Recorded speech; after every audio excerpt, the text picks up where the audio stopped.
नमस्कार, मी ज्ञानदा चव्हाण. स्टार सिटीमध्ये आपल्या सगळ्यांचे स्वागत. बुलेटिनच्या महत्त्वाच्या घडामोडी जाणून घेऊयात हेडलाईन्समधून.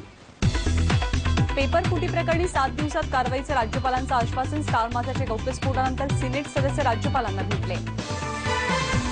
विधान भवनात गणेश आरती केल्याप्रकरणी युतीचे 14 आमदार निलंबित. भ्रष्टाचाराची चर्चा टाळण्यासाठी सरकारची कारवाई केल्याचा विरोधकांचा आरोप. सेना आमदारांच्या आंदोलनावर मनसे भाजप एकत्र. आंदोलन चुकीचं असल्याचं खडसे आणि नांदगावकरांचं वक्तव्य. मावळ प्रकरणी कोर्टाच्या ताशेऱ्यानंतर 49 आंदोलक शेतकऱ्यांना अटक. 47 जणांची येरवड्यात रवानगी. संतप्त शेतकऱ्यांची रामनवमीनंतर मावळ बंदची हाक. पवईतल्या बेकायदा बांधकाम प्रकरणी हिरानंदानी बिल्डर्सवर फौजदारी गुन्हा दाखल होणार. हायकोर्टाच्या निर्णयावर सुप्रीम कोर्टाचं शिक्कामोर्तब. आणि बॉक्स ऑफिसवर 2 हिंदी तर एका मराठी सिनेमाची ट्रीट. कुणाल खेमूचा ब्लड मनी प्रेक्षकांना आवडला.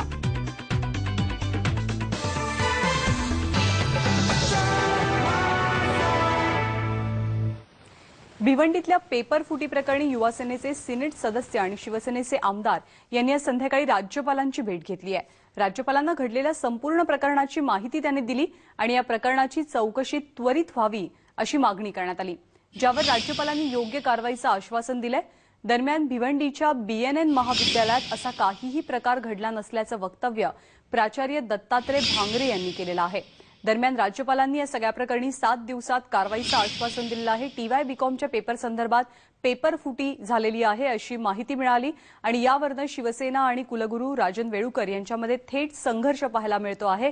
आज शिवसेनेच्या वतीनं त्याचबरोबर सिनेट सदस्यांनी राज्यपालांची भेट घेतली, घडलेला प्रकार त्यांना सांगितला आणि राज्यपालांनी या पेपर फुटी संदर्भात 7 दिवसात कारवाई करण्याचे आदेश दिले आहेत. कुलगुरू डॉक्टर राजन वेळुकर यांनी जो काही गोंधळ घातलाय, परीक्षेचे पेपर प्रिंट न करणे, परीक्षेचे पेपर लीक झाले तरी ॲक्शन न घेणे, बजेटमध्ये प्रचंड प्रमाणात गोंधळ, प्रशासनावरची पकड संपूर्णपणे ढिलेली झालेली आहे, या सगळ्या गोष्टीचा आणि OMR जी एक सिस्टीम आहे परीक्षेत, त्याच्या विद्यार्थ्यांना कसा त्रास होतो, या सगळ्या गोष्टीची आम्ही त्यांना संपूर्णपणे माहिती दिली की याच्या बाबतीत मी संपूर्णपणे चौकशी करून जे काही गैरव्यवहार झाले आहेत किंवा जे काही जबाबदार आहेत त्यांच्यावर योग्य ती कारवाई करेल असं त्यांनी स्पष्टपणे सांगितलं. आज सकाळीच एक शिष्टमंडळ भेटून गेलं आणि त्या शिष्टमंडळाने काही मुद्दे मांडले, परंतु श्री कारंडे आणि शिष्टमंडळाने त्यांच्या लक्षात आणून दिलं की यांना सस्पेंड केलेलं आहे आणि केवळ हे मुद्दे मांडले विद्यार्थ्यांच्या हिताचे, त्याबद्दल सस्पेंड करून हा प्रश्न सुटणार नाहीये. आम्ही शिष्टमंडळाने निदर्शनाला आणलं की अजूनही परीक्षा चालू आहेत आणि मुंबई विद्यापीठाच्या कुठल्याही विद्यार्थ्यांना परत त्याच त्रासाला सहन करायला लागता कामा नये, हे आम्ही मांडल्यावर सन्माननीय राज्यपालांनी पूर्ण आम्हाला ॲश्युरन्स दिलेला आहे की त्यामध्ये त्यांनी स्वतः लक्ष घातलेले आणि त्यानुसार ज्या ज्या सुधारणा गरजेच्या आहेत त्याच्यावर तुम्हाला ताबडतोब रिझल्ट दिसेल असंही ते म्हणाले. तर मुंबई विद्यापीठातल्या पेपर फुटीच्या प्रकरणावरनं सध्या जोरदार गदारोळ पाहायला मिळतोय. शिवसेनेनं या प्रकरणावरून कुलगुरूंना हटवण्याची मागणी केली आहे, तर पेपर फुटीच्या प्रकरणात काहीही तथ्य नसल्याचं कुलगुरू सांगतायत. पेपर फुटीच्या प्रकरणातलं वास्तव नेमकं काय आहे याचा शोध घेण्याचा प्रयत्न स्टार माझानं केलाय. मुंबई विद्यापीठातल्या पेपर फुटीचं नेमकं गौड बंगाल काय, कसा आणि कुठे फुटला TY BComचा पेपर.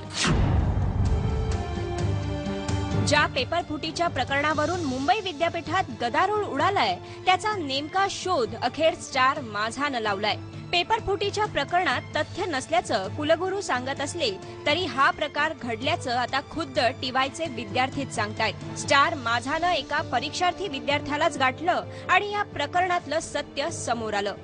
तू मला सांग की नेमकी त्या दिवशी काय प्रकरण घडलं, कुठला पेपर होता आणि काय झालं. तारीख 27 होती. बिझनेस इकॉनॉमिक्सचा आमचा पेपर होता. 10:30 आम्ही वर्गात पोहोचलो. टीचरनी आम्हाला अँसर शीट हातात दिली. आम्ही अँसर शीटमध्ये आमच्या डिटेल्स भरले. त्याच्यानंतर 5 मिनिटं आधी आम्हाला टीचर हे क्वेश्चन पेपर आमच्या वर्गात आला. मग पेपर आल्याबरोबर टीचरने आम्हाला क्वेश्चन पेपर कोड हा डिटेल्समध्ये भरायचा असतो म्हणून टीचरने आम्हाला सांगितला. मग आम्हाला तो सांगितला गेला. तो होता 1070 MHRMचा कोड होता तो. मग आम्हाला टीचरने सांगितला, आम्हाला माहीत नव्हता हा कोड कोणाचा आहे, तर आम्ही लिहिला तो. मग आम्हाला जशी बेल वाजली तशी आम्हाला प्रश्नपत्रिका दिली गेली. मग आम्ही ते प्रश्नपत्रिका घेतली ना, आमच्या म्हणजे आमच्या वर्गात स्टार्टिंगच्या 2 रोमध्ये तो प्रश्नपत्रिका पोहोचली जोपर्यंत, त्यामध्ये पोरांनी प्रश्न वाचले आणि वाचल्या टीचरना सांगितलं की हा पेपर MHRMचा आलेला आहे, चुकून हा इकॉनॉमिक्सचा नाही, हे प्रश्न MHRMचे. मग त्यांनी आम्हाला मग ते टीचरांनी आम्हाला हे घेतला प्रश्न म्हणजे टीचर 2 मिनिटं थांबले आणि नंतर पेपर कलेक्ट केला त्यांनी सरांना विचारून. मग त्याच्यानंतर 10-5 मिनिटांनी आम्हाला इकॉनॉमिक्सचा पेपर दिला गेला आणि ही असा सगळा तो प्रकरण घडला. आणि त्या 2-5 मिनिटाच्या मध्ये त्या पोरांनी जे होते त्यांनी प्रश्न वाचून घेतले आणि मग ते बाहेर आल्यानंतर पेपर 1 वाजता सुटल्यानंतर त्यांनी सगळा बाहेर ते डिस्क्लोज केला. नेमका हा प्रकार कुठल्या कॉलेजमध्ये घडला, कुठलं सेंटर होतं तुला? हा भिवंडीचा सेंटर 7 होता, BNN कॉलेज. त्यामुळे 28 मार्चला ह्युमन रिसोर्सचा पेपर काय असणार हे विद्यार्थ्यांना आधीच समजलं होतं. भिवंडीतल्या सेंटरवरून ही बातमी नंतर अनेक कॉलेजमधल्या विद्यार्थ्यांपर्यंत पोहोचली. विद्यापीठाच्या मिसमॅनेजमेंटमुळे हा प्रकार घडला असला तरी त्याला पेपर फुटी म्हणायचं नाही तर मग काय म्हणायचं? आम्ही विद्यार्थ्यांच्या प्रश्नासाठी या सभागृहामध्ये एक आवाज उठवला होता. TY BComचा पेपर प्रिंट झाला नाही, त्यामुळे हजारो विद्यार्थ्यांचं नुकसान झालं. तसंच FY BComचं जो आयडॉल आहे डिस्टन्स एज्युकेशन, त्या ठिकाणी त्या मुलांना हॉल तिकीट मिळत नाही. ही MKCL नावाची जी संस्था आहे त्यांनी या ठिकाणी गोंधळ घातलाय. या MKCLचे हेड स्वतः डॉक्टर राजन वेळूकर हे मेंबर आहेत. पेपर फुटीच्या या प्रकरणावरून मुंबई विद्यापीठात जोरदार राजकारण सुरू झालंय. शिवसेना विरुद्ध कुलगुरू राजन वेळूकर असा संघर्ष उभा राहिलाय. कुलगुरूंना टार्गेट करणं कितपत योग्य हा वादाचा मुद्दा असला तरी परीक्षा पद्धतीत घोळ झालाय हेही तितकंच खरं. प्रणाली कापसे, स्टार माझा, मुंबई. आणि या पेपर फुटी प्रकरणात आता खुद्द राज्यपालांनी सुद्धा लक्ष घातलेलं आहे. दरम्यान दिवसभरात आणखी एक मुद्दा गाजला, तो म्हणजे दिवेआगारच्या गणेश मूर्तीवरती दरोड्याचा निषेध करण्यासाठी विधिमंडळात केलेली महाआरती युतीच्या आमदारांना चांगलीच महागात पडली आहे. कारण सभापतींनी आंदोलन करणाऱ्या युतीच्या 14 आमदारांचं 1 वर्षासाठी निलंबन केलंय. त्यामध्ये 13 जण शिवसेनेचे आहेत तर भाजपच्याही एका आमदाराचा समावेश आहे. सभापतींच्या कारवाईचा विरोधकांनी निषेध केलाय. आज भ्रष्टाचारावरती चर्चा घडणार होती, त्यामुळे सरकारची अडचण